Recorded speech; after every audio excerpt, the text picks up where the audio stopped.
So I'm going to say, first and foremost, I am a Khwaja and I'm not a terrorist. So when I was given this topic, the theme today, and I thought to myself, I literally had to go and think to myself, what is a visionary? What is vision? Is it something that we are born with? Is it something that we develop over time? Or is it something that develops in us through our circumstances and our conditioning? And that made me think that there is a little voice inside all of us, each one of us, whatever age, there is a little voice that has a vision. A voice that speaks to you and tells you, this is right, this is left. And by right and left, I mean this is right and that's wrong. This is the difficult path, that's the easy one. And then you have the choice. That little voice inside you gives you the vision to choose, to decide which path you want to tread. I don't know, I know Amna here said we shouldn't take ourselves too seriously. I tell a lot of my colleagues that, don't take yourself so seriously because nobody else does. We are actors, we play act, सबको लगता है हम बहुत glamorous काम करते हैं, only we know the reality of it. But at the end of the day, there is a child in all of us that dreams. And I was that child that was a why child. I always wanted answers, I always wanted reasoning, I always wanted to know why. Why this and why that and why couldn't I? So even though I wouldn't call myself a rebel, I did question. I questioned all the time. And I was lucky because there were people there who allowed me to question. Primarily my parents, and more so my mother. So that child in me one day, the good girl who always did well was, you know, the teacher's pet. Yeah, I was good at that too. But my parents were never called to the school because I didn't give them any trouble. लेकिन एक दिन जब अम्मी को मेरी class 3 की teacher ने बुलाया and said that we need to speak, Ammi was concerned. And then she got even more concerned after she met with my teacher. Because I'm sure all of us have done this in our lives, that one essay asking you, what do you want to be when you grow up? A lot of people wanted to be teachers. Somebody wanted to be a doctor, a pilot, an engineer, so on and so forth. हमारे ज़माने में इतनी ज़्यादा social media influences और ये activities नहीं होती थी, तो बड़े basic से हमारे professions होते थे. I don't think I ever wanted a career because I was in class 3. I don't know what I want to be, but I want to make a difference. And my teacher was very distressed कि ये क्या सोचती है, ये क्या बातें करती है. And then my mother said, I think she's on the right track because she has a goal. She doesn't know how to get there, but she has it. So eventually, she will. So with that in mind, I also was a little vain, I'm not going to lie. And that's why I said that, you know, you may have that vision, but you don't know how to get there. And somebody guides you.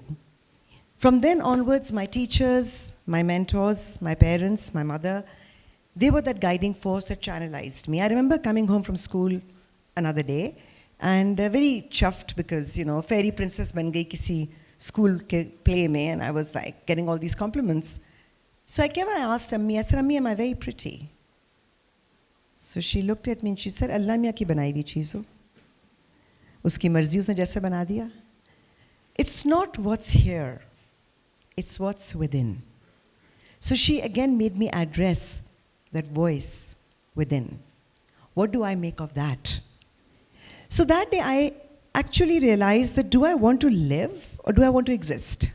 Exist to मैं कर ही रही हूँ. कुछ भी कर लूँ, I will exist.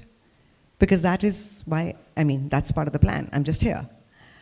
But part of that plan must have some meaning. There must be something that I'm meant to do. There must be something, a purpose that I'm here for.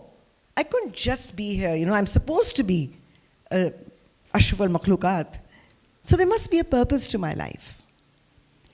But I, like Amna, didn't take that too seriously. I didn't take myself too seriously. I just decided, I don't know what I'm going to do, I don't know how I'm going to do it, I don't know where I'm going to go from here, but I can promise myself one thing: I am going to give my 100% to whatever opportunity comes my way. I'm not going to plan too much.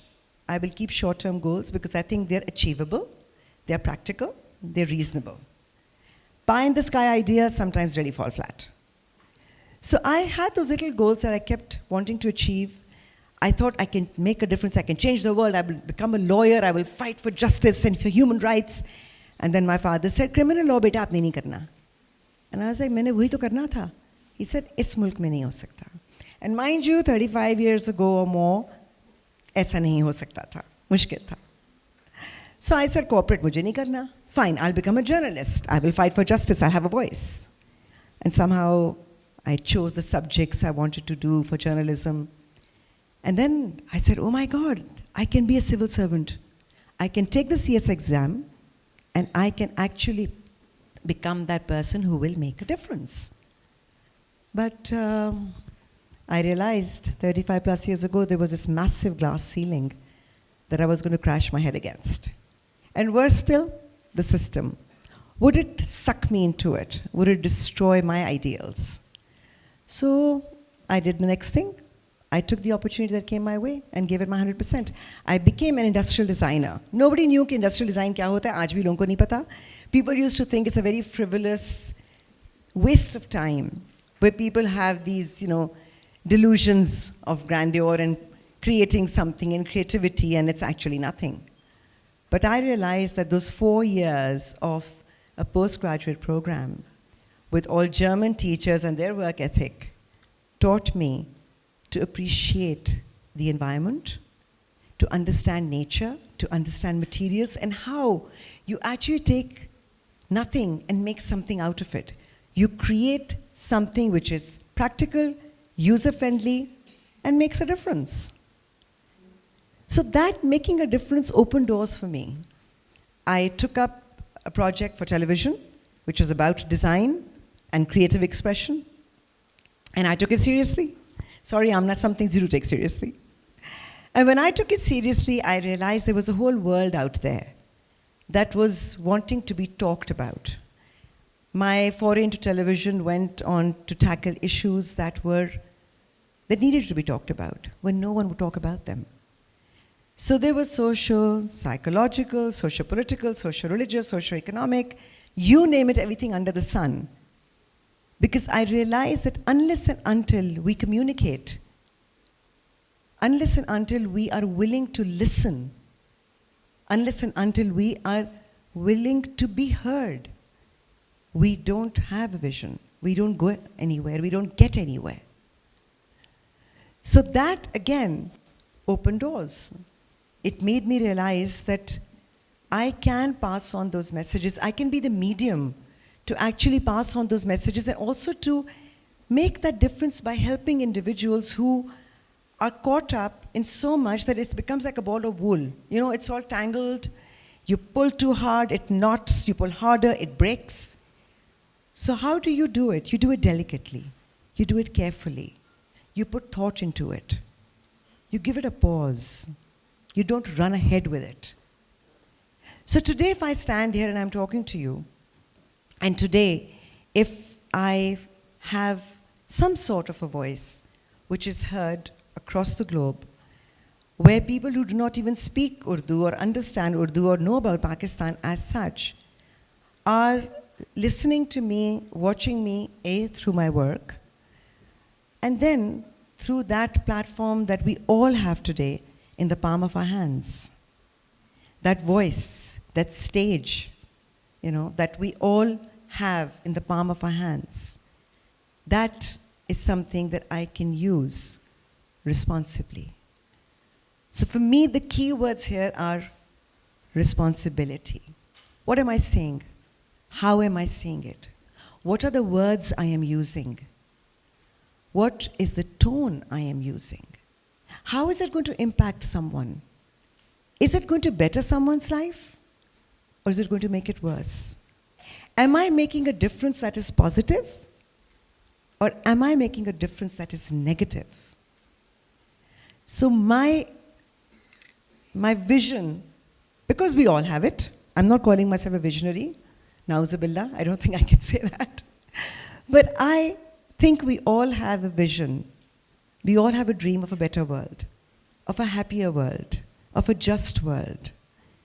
So if I can use my voice to raise it for those humanitarian crises that we see all around us, if I can use my voice to make a difference for a charity that deserves to be looked into, if I can raise my voice for my country, whether it's political or socio-political, I need to use that voice carefully.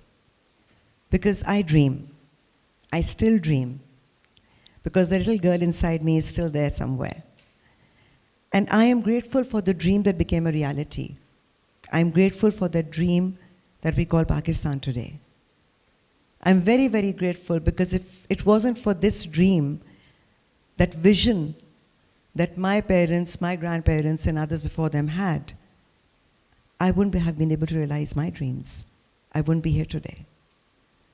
So with that thought, I'm looking at a sea of lovely faces, the visionaries of now and tomorrow, even after the rest of us are gone.